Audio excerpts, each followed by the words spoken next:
Ya teman-teman, belum apa-apa Bang Faruk sudah bertanya. Ya teman-teman, namanya diskusi, opening statement itu sampaikan dulu imanmu, jangan bertanya dulu, nanti setelah itu silakan Anda bertanya. Oke teman-teman, sebenarnya diskusi ini dari awal Bang Faruk itu udah kalah. Dari awal dia ini udah kalah teman-teman, ketika dia membenarkan apa yang tertulis di dalam Matius 11 ayat yang ke-25. Siapa menurut Yesus itu Tuhan yang benar? Bang Faruk mengutip Matius 11 ayat 25, saya bacakan. Pada waktu itu berkatalah Yesus, aku bersyukur kepadamu Bapa, Tuhan langit dan bumi. Berarti Tuhan yang benar itu adalah Allah kami Sang Bapa yang adalah Sang Sumber. Karena apa? Di dalam iman Bang Faruk, Allahnya Bang Faruk tidak pernah disebut Bapa. Ya? Allahnya Bang Faruk tidak pernah disebut Bapa. Jadi Bang Faruk sudah membenarkan teman-teman kalau Allah yang benar itu adalah Allahnya iman Kristen, Bapa, Putra, dan Roh Kudus, tiga pribadi yang berbeda di dalam satu esensi. Hakikatnya satu, tidak dapat dipisahkan. Mau bubuk berapa kali lagi Bang Faruk? Belum apa-apa, dia sudah membenarkan teman-teman yang tertulis di dalam Alkitab kita. Oke teman-teman, waktu saya di mute dulu lah. Ya waktu saya teman-teman ya. Oke, kami orang Kristen tidak pernah melantik manusia menjadi Tuhan. Ya, saya tegaskan, kami orang Kristen tidak pernah melantik manusia menjadi Tuhan. Tetapi Sang Firman yang mengambil rupa manusia di dalam Yohanes 1 ayat 14, Firman itu telah menjadi manusia dan diam di antara kita. Kami orang Kristen juga tidak pernah menyembah tiga Tuhan. Esa itu adalah kesatuan. 1 Yohanes 5 ayat yang ke-7, sebab ada tiga yang memberi kesaksian, Bapa, Putra, dan Roh Kudus, dan ketiganya adalah satu. Ya, Tritunggal, Bapa, Putra, dan Roh Kudus, tiga pribadi yang berbeda di dalam satu esensi, hakikatnya satu, tidak dapat dipisahkan. Itu esa, kesatuan. Karena apa? Bapa tanpa firman adalah batu, Bapa tanpa roh juga batu. Makanya tiga pribadi ini bisa dibedakan tapi tidak dapat dipisahkan.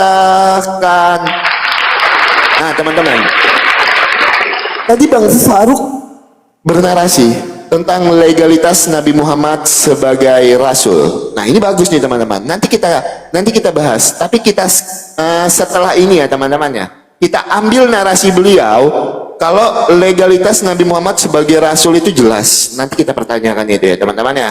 Oke, buat teman-teman Kristen, kencengin tap-tap layarnya teman-teman, di-share-share ulang, di-posting-posting ulang teman-teman, biar semakin banyak orang-orang terberkati, semakin banyak jiwa-jiwa yang diselamatkan. Jadi saya tidak bertanya apapun, saya tidak menanggapi apapun dulu, karena ini masih opening statement. Jadi saya tegaskan, kalau kita bicara Kristen atau Islam, ajaran yang benar, segala sesuatu yang tertulis di dalam Alkitab itu adalah landasan dasar iman Kristen. Nah, segala sesuatu yang tertulis di dalam Al-Quran dan hadis itu adalah landasan dasar iman Bang Faruk. Jadi kita akan perbandingkan itu menggunakan data dan dalil. Siapa ajaran yang benar? Islam atau Kristen? Berdasarkan data-data kitab suci ya teman-teman ya, yang tertulis di dalam kitab suci masing-masing. Itu. Nah, oh ya, saya mau tanggapi sedikit. Sebab itulah Kristus telah mati untuk kita, supaya dia menjadi Tuhan bagi orang yang mati. Karena kematian Tuhan Yesus di kayu salib itu menjadi landasan kami sebagai orang Kristen percaya Yesus itu adalah Tuhan dan Juru Selamat. Kalau Tuhan Yesus tidak mati dan tidak mampu mengalahkan kuasa maut, bangkit dari yang ketiga, maka jujur saya pribadi pun gak akan percaya Yesus itu adalah Tuhan. Tapi karena kematian dan kebangkitan Tuhan Yesus di kayu salib, maka saya percaya Yesus itu adalah jalan dan kebenaran dan hidup. Ya, Filipi 2 ayat yang ke-10 sampai ke-11, saya akhiri opening statement saya, supaya dalam nama Yesus bertekuk lutut segala yang ada di langit, segala yang ada di atas bumi, segala yang ada di bawah bumi, dan segala lidah akan mengaku Yesus Kristus adalah Tuhan bagi kemuliaan Allah Bapa. Yohanes 13 ayat yang ke-13, kamu menyebut aku guru dan tuan, dan tepatlah demikian, memang akulah guru dan tuan. Kata tuan di dalam etimologi bahasa Melayu bisa diartikan sebagai Tuhan. Shalom. Oke. Ya. Diterima di undang-undang Ki, coba. Oh, sabar. Oh. Di mute lah Bang kalau aku ngomong kayak. Oke. Jadi inilah buktinya teman-teman bahwasanya keberadaan Bible itu untuk dibantah sama teman-teman Kristen. Iya kan? Dibantah. Dia berkata, dasar iman Kristen adalah apa yang tertulis dalam Bible. Gak ada urusannya Bible dengan Kristen, Ki. Gak ada. Kenapa? Bahkan Yesus itu gak ada urusannya sama Kristen. Tahu diri. Yesus itu gak kenal Kristen. Yesus itu tidak beragama Kristen. 12 murid-murid Yesus juga bukan Kristen. Nama Bapak Yesus juga bukan Kristen. Bahkan teman sekolahnya Yesus pun gak ada yang Kristen. Kalian aja yang terlalu narsis. Perkataan-perkataan orang kalian comot-comot, kalian anggap itu adalah untuk kalian. Yesus gak kenal Kristen. Nih, lidahku jadi taruhannya. Sebut satu ayat di dalam Bible di mana Yesus menjanjikan surga kepada pengikut Kristus. Nih, lidahku taruhannya nih. Bahkan kelompok ataupun ormas, bahkan yayasan pengikut Kristus itu nggak pernah dideklarasikan oleh Yesus. Tahu diri kalian sedikit. Makanya kalau dengar kalian itu ngomong, apalagi pendeta ngomong, itu seperti tukang jualan obat, bahkan tukang jualan panci. Tukang jualan panci. Kau berkata, 3 orang, ada 3 yang bersaksi dalam surat Yohanes ini. 1 Yohanes 5 nomor 7. Sebab yang memberi kesaksian tak nanti di surga Bapa, Firman dan Roh Kudus. Sebab ada 3 yang memberikan kesaksian. Kepada siapa pula Tuhan berikan kesaksian? Yohanes 1 Yohanes 5 nomor 7. Sebab ada 3 yang memberikan kesaksian di dalam surga. Dalam kurung teman-teman. Firman dan Roh Kudus. Dan ketiganya adalah 1. Kalimat dalam kurung. Memberikan kesaksian kepada siapa Tuhan kau, Ki? Ataupun gak ada kau jawab pertanyaanku. Yang kedua, ya ini Ki, kau tengok ini Ki. Bantah terus Bible kau, Ki. Kalian tuh bisa diskusi karena kalian membantah Bible kalian. Jelas dalam Roma 14 nomor 9, Tuhan kau tuh hasil jadi-jadian yang dijadikan oleh Paulus ini, Ki. Bantahlah Bible ini, karena memang sepanjang kita diskusi kau pasti membantah Bible, bahkan bentar lagi mungkin kau ludahin. Roma 14 nomor 9. Sebab untuk itulah Kristus telah mati dan hidup kembali supaya menjadi Tuhan. Yang menjadikan Kristus ini Tuhan siapa? Paulus. Terus kau bilang, justru karena dia mati lalu bangkit aku percaya dia Tuhan. Siapa pula nabi-nabi terdahulu memberikan nubuat bahwasanya yang hidup, yang mati lalu bangkit adalah Tuhan? Siapa? Gak ada. Coba kau berpikir, Ki. Makanya aku bilang sama teman-teman Kristen, yang mati dipukuli dalam kondisi tak berbaju dan tak bercelana bukan Tuhan tapi begal. Kau tengok di pinggir-pinggir jalan sana pelaku begal itu kayak mana diperlakukan orang. Begal-begal itu dipukulin, Ki, ditelanjangi, diikat, cuman nggak gondrong memang. Yang mati dipukuli, ditelanjangi, cuman pakai kolor, diikat di tiang listrik ataupun di pohon, bukan Tuhan tapi begal. Kalau kau nggak sepakat dengan apa yang kukatakan ini, berarti kau ngaku bahwasanya kau menyembah begal. Begal itu, Ki, sampah masyarakat, Ki. Makanya dipukulin orang, dianiaya, diikat di tiang listrik supaya jangan ditiru oleh orang. Perbuatan itu malah kau sembah yang enggak. Gak ada nubuat. Sekarang ku tanya samamu untuk membenarkan imanmu, ya, untuk membuktikan imanmu. Ini pertanyaanku serius kali ini, Ki.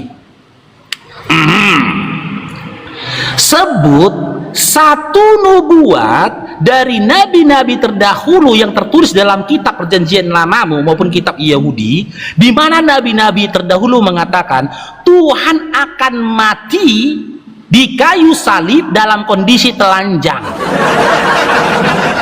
Tuhan akan mati dalam kondisi telanjang. Jangan nangis kau, jangan nangis kau. Kasih nubuatnya, ada nggak nubuatan kayak gitu?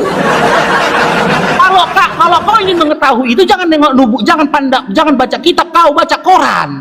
Banyak koran itu menceritakan tentang kematian begal yang telanjang. Oke, teman-teman. Kasih nubuat dari kitab-kitab terdahulu, dari nabi terdahulu. Enggak, kau udah cerna nggak pertanyaanku? Tunggu dulu, udah cerna paham. Oke, Waktu saya. Ya, di mute.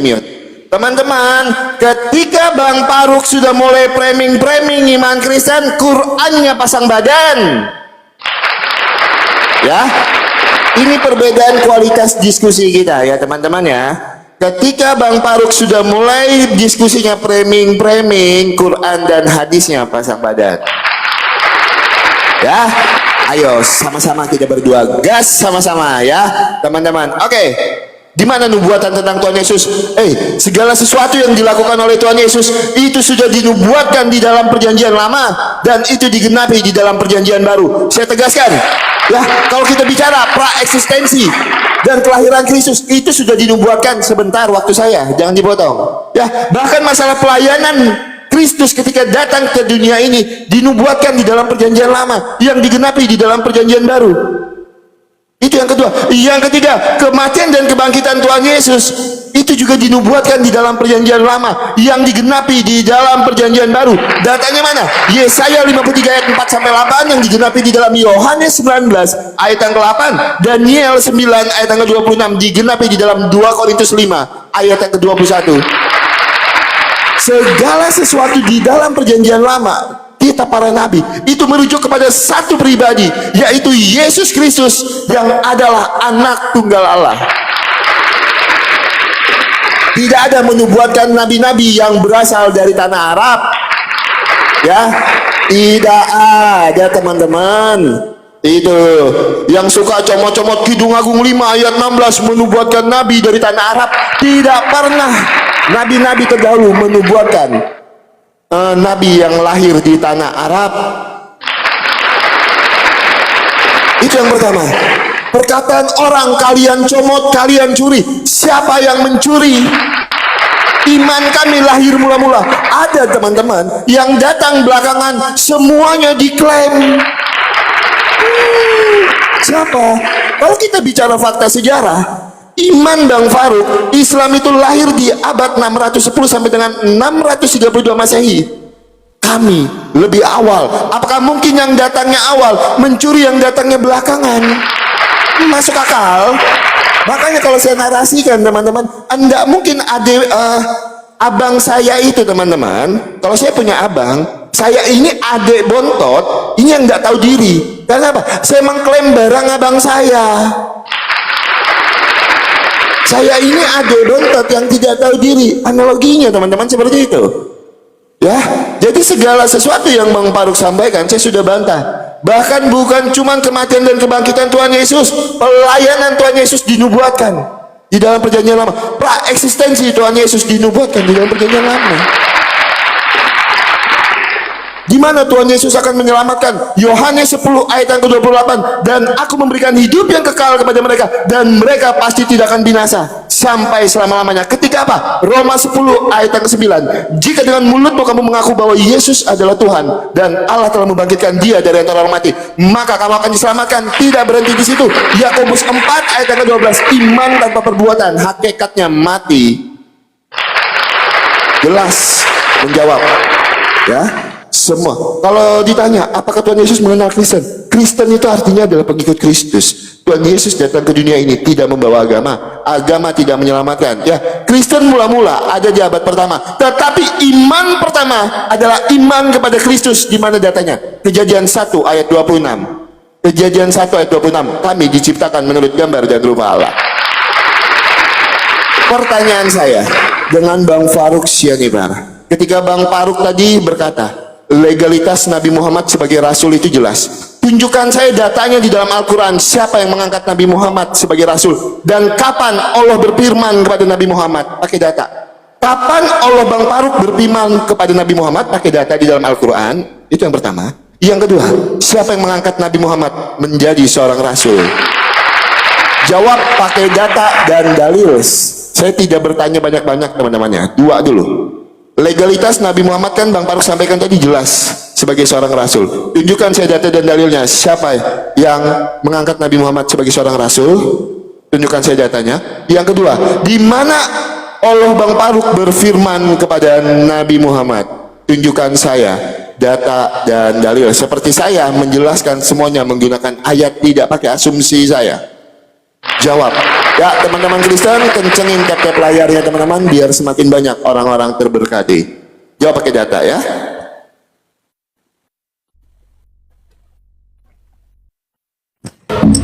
Ya, nyaris teman-temannya satu pun nggak dijawab pertanyaan kita teman-teman, malah berkhotbah si Oki di sini.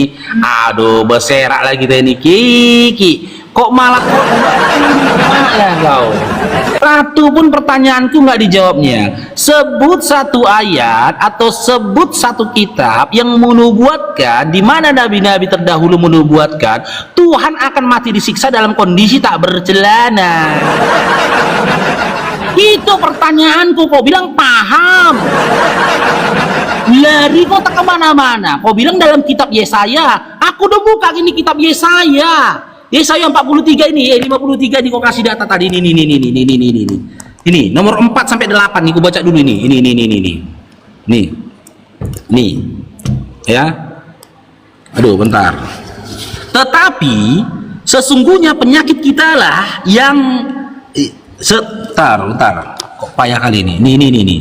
Tetapi sesungguhnya penyakit kita lah yang ditanggungnya dan kesengsaraan kita lah yang dipikulnya. Kapan pula Yesus penyakitan yang ngaya kau?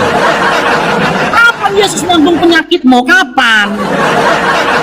Orang dia meninggalnya disalibkan kok, bukan sakit yang ngaya. Tetapi dia tertikat oleh karena pemberontakan kita. Kapan pula orang berontak sama dia? Dia meninggalnya ditombak bukan ditikam. Mana tombaknya mana? Ditombak ditikam ini.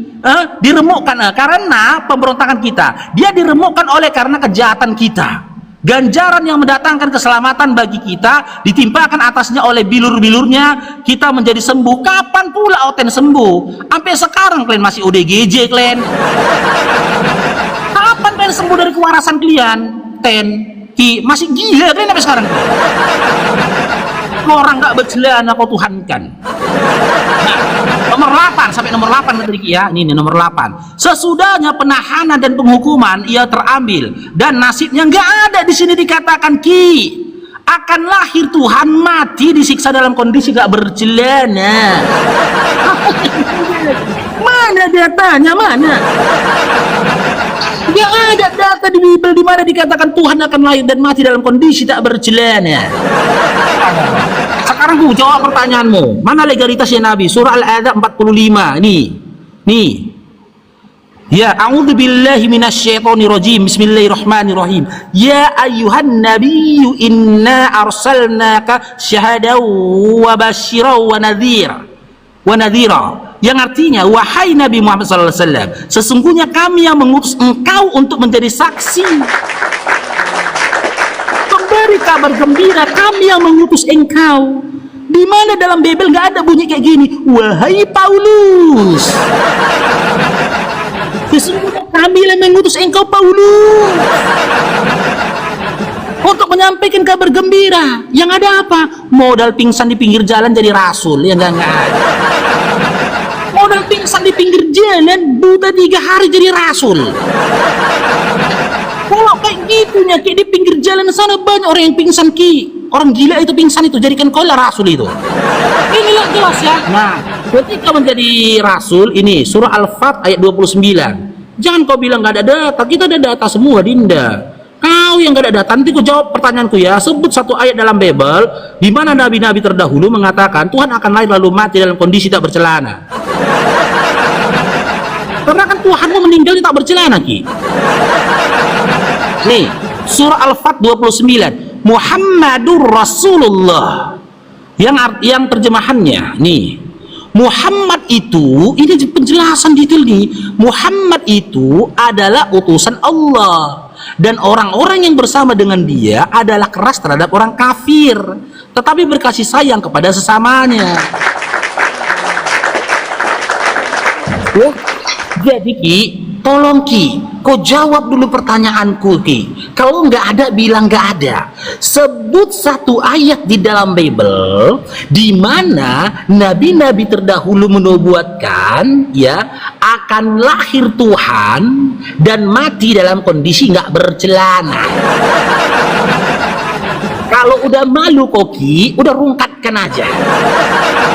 Ya, berkali-kali ku bilang sama Muki, yang mati dipukuli, dibunuh dalam kondisi nggak bercelana itu bukan Tuhan tapi begal.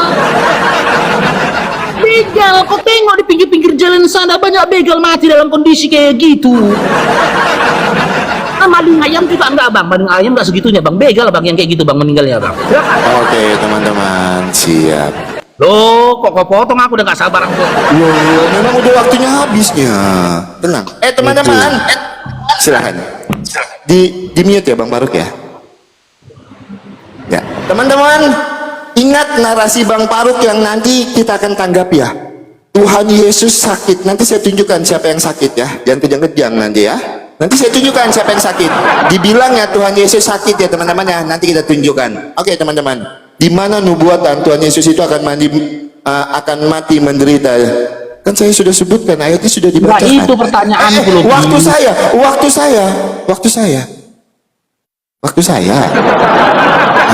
Waktu saya. Jangan dipotong. Saya bacakan ya teman-teman ya. Saya bacakan buat teman-teman semua, jangan dipotong. Mulai panik kan? Orang kalau udah mulai panik, jadi waktu bicara saya udah mau dipotong ya. Dia dianiaya tetapi dia membiarkan diri ditindas dan membuka mulutnya seperti anak domba yang dibawa ke pembantaian, seperti induk domba yang keluh di depan orang yang menggunting bulunya. Ia tidak membuka mulutnya. Yesaya 53 ayat yang ke-7, ayat yang ke-4 kita bacakan juga. Tetapi sesungguhnya penyakit kitalah yang ditanggungnya dan kesengsaraan kitalah yang dipikulnya. Padahal kita mengira dia kena tulah, dipikul dan ditindas Allah. Tetapi dia tertikam oleh karena pemberontakan kita, dia diremukkan oleh karena kejahatan kita. Ganjaran yang mendatangkan keselamatan bagi kita ditimpakan kepadanya, dan oleh bilur-bilurnya kita menjadi sembuh. Maka di dalam Galatia 3 ayat 3, di dalam Galatia 3 ayat yang ke-13, Tuhan Yesus mengambil kutuk itu. Untuk apa? Untuk menghapus kutuk dosa, supaya kami yang diciptakan menurut gambar dan rupa Allah tidak mati di dalam kebinasan, tetapi beroleh hidup yang kekal. Yohanes 3 ayat 16, karena begitu besar kasih Allah akan dunia ini, sehingga Ia mengaruniakan anaknya yang tunggal, supaya setiap orang yang percaya tidak binasa, melainkan beroleh hidup yang kekal. Kalau bertanya, di mana sampai matinya nggak bercelana? Pertanyaan apa itu? Pertanyaan lucu itu. Oke, teman-teman, ini narasi Bang Faruk tadi teman-teman ya. Sakit apa Tuhan Yesus Ki? Sakit apa Tuhan Yesus? Saya tunjukkan siapa yang sakit. Pegangan kau.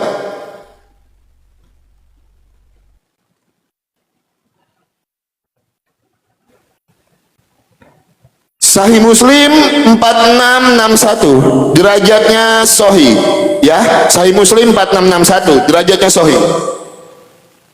Saya tunjukkan siapa yang sakit. Pada hari kiamat kelak, Allah Azza wa Jalla akan berfirman, hai anak Adam, aku sakit namun engkau tidak menjengukku. Siapa yang sakit? Siapa yang sakit Bang Faruk? Hadis Muslim 4661. Pada hari kiamat kelak Allah Azza wa Jalla akan berfirman, hai anak Adam, aku sakit. Allah Bang Faruk sakit.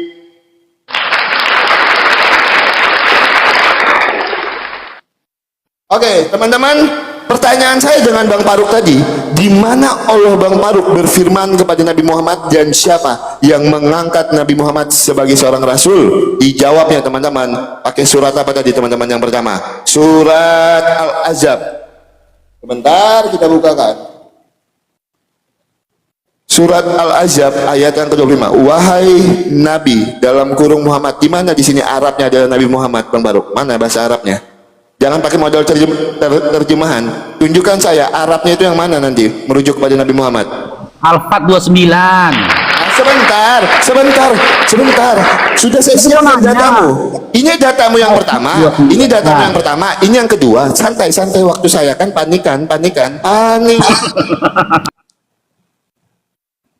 Oke, surat Al-Fat ayat yang ke-29. Nabi Muhammad adalah utusan Allah dan orang-orang yang bersama dengannya bersikap keras terhadap orang-orang kafir yang bersikap memusuhi. Yang saya tanya, siapa yang mengangkat Nabi Muhammad sebagai rasul? Siapa di sini? Siapa? Hah? Terus di mana Allah Bang Faruk berfirman kepada Nabi Muhammad? Mana Bang Faruk? Lompat dulu. Pertanyaan saya jelas ya. Bang Faruk tadi mengatakan legalitasnya jelas. Tunjukkan saya. Siapa yang mengangkat Nabi Muhammad menjadi seorang rasul? Itu yang pertama. Dan tunjukkan yang kedua. Allahnya Bang Faruk berfirman kepada Nabi Muhammad. Tunjukkan. Pak Robin, terima kasih banyak. Teman-teman, terima kasih banyak. Tuhan Yesus berkati. Tunjukkan pakai data dan dalil. Dan tanggapi hadis Muslim 4661. Kenapa Allahnya Bang Faruk sakit? Kenapa Bang Faruk? Hadis Muslim 4661. Saya sudah sampaikan. Bang Faruk mulai framing Alkitab. Hadisnya pasang badan. Silakan. Ya Allah, Ki.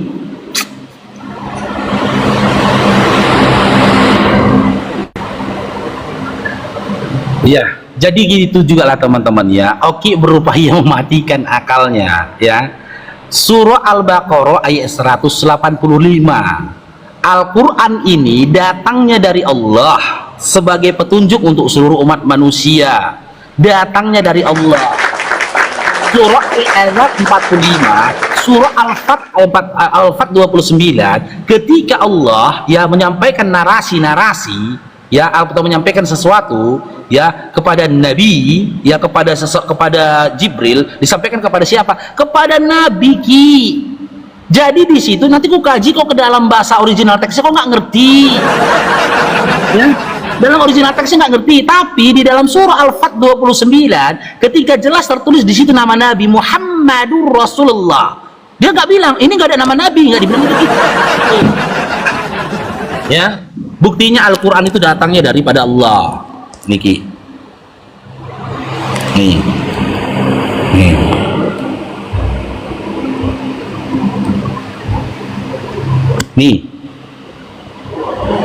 ya.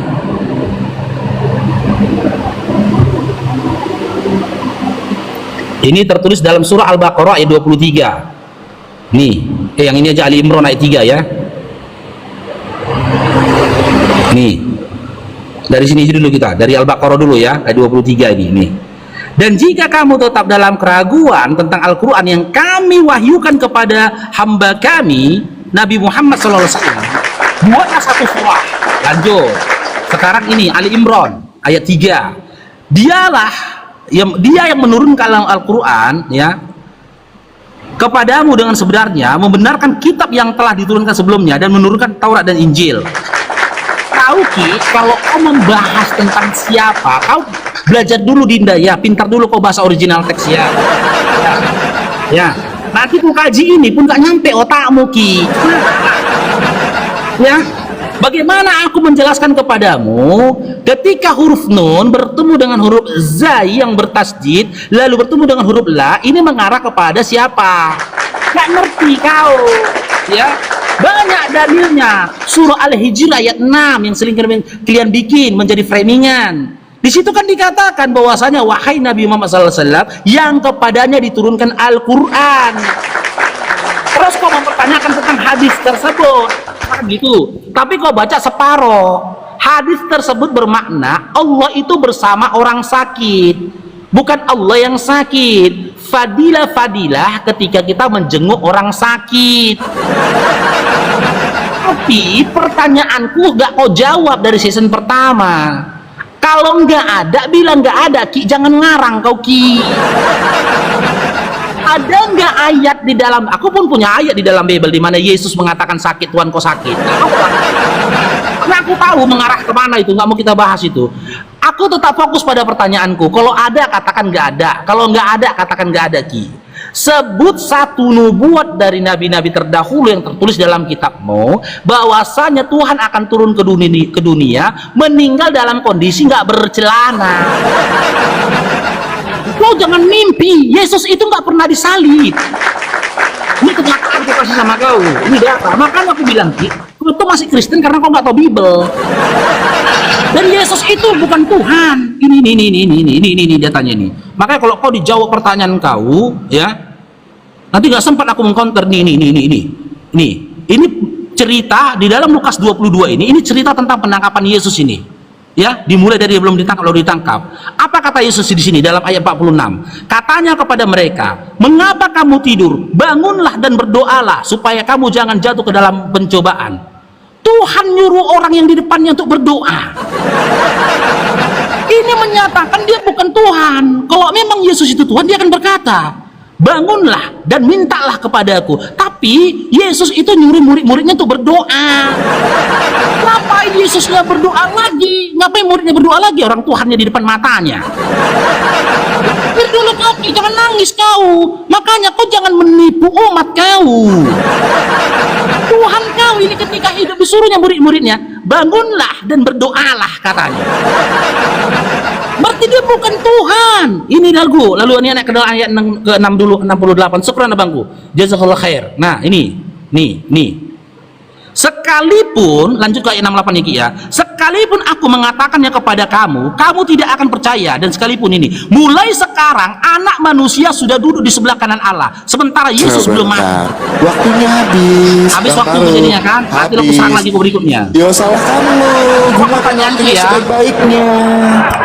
Ya, jawab pertanyaanku ya. Loh. Itu juga pertanyaanku, silakan. Iya, silakan. Iya, teman-teman. Oke, silakan diterima. Ya, pertanyaannya gimana Tuhan Yesus itu harus menderita? Saya sudah jawab, Yesaya 53 ayat keempat, Yesaya 53 ayat yang ke-7.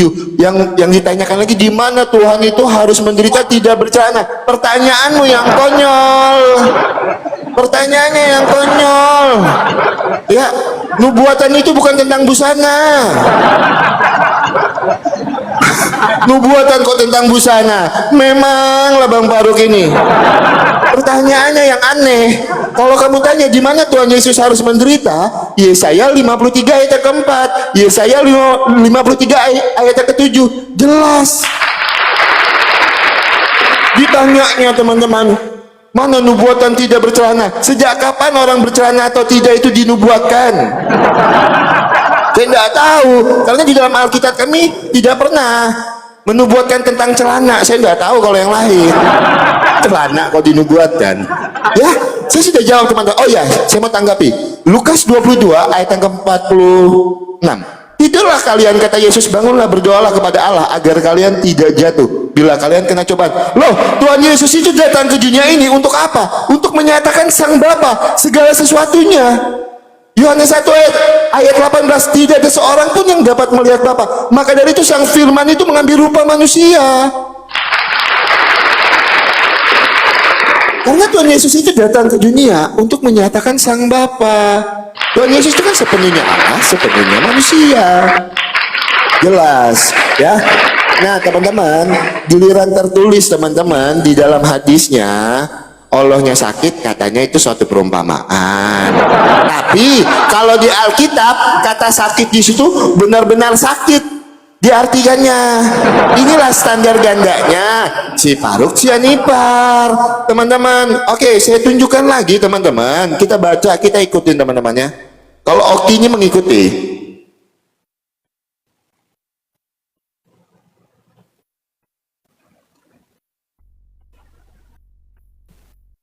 Ya,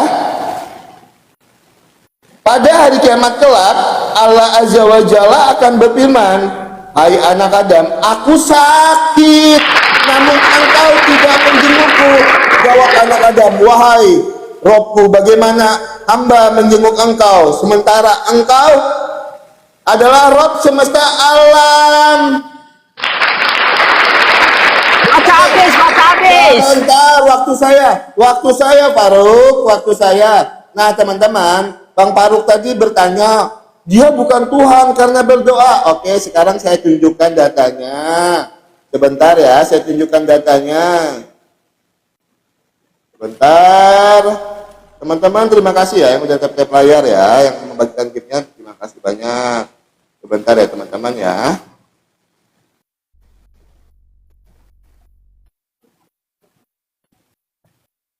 Sebentar teman-teman. Oke. Saya mau tanya ini dengan Bang Faruk. Ya, di dalam Sahih Muslim 5035. Ini pertanyaan saya Bang Faruk. Dengan Bang Faruk tolong jawab pakai data dan dalil. Karena ini berbicara tentang ajaran ya teman-teman ya. Tapi kita jangan ke situ dulu teman-teman. Panjang ini kalau kita bacakan panjang. Habis waktu kita sayang sekali.